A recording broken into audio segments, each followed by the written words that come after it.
நீ போய் அஸ்தியை கரைச்சிட்டு வந்துற.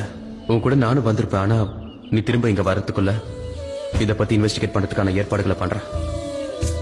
நீ இப்பவே கிளம்ப, லேட் பண்ணாத.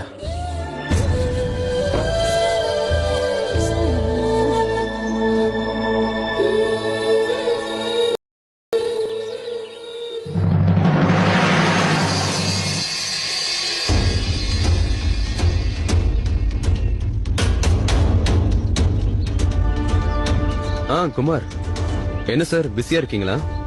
அது ஒண்ணு இல்ல, நேத்து நைட் எங்க வீட்ல ஒரு ஆக்சிடென்ட் ஆச்சுல, அத நீங்க பர்சனலா இன்வெஸ்டிகேட் பண்ணணும்னு நினைக்கிறேன்.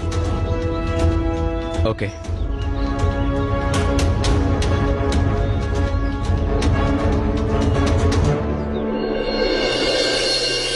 நான் பத்மாவதி பாலகிருஷ்ணனுடைய அஸ்தி வாங்க வந்திருக்கேன். பத்மாவதி பாலகிருஷ்ணன்? ஆனா அவங்களுடைய அஸ்தியை யாரோ எடுத்துட்டு போயிட்டாங்களே. யார் எடுத்துட்டு போனாங்க? யாரோ ஒரு பொண்ணு வந்தா, அவ இறந்து போனவங்களுக்கு ரொம்ப நெருக்கமானவன்னு சொன்னா. உங்கள மாதிரி. கண்டிப்பா நந்திதாவா தான் இருக்கும்னு நினைக்கிறேன். நீ தந்த அளவுக்கு அழும்போதே நினைச்சேன்.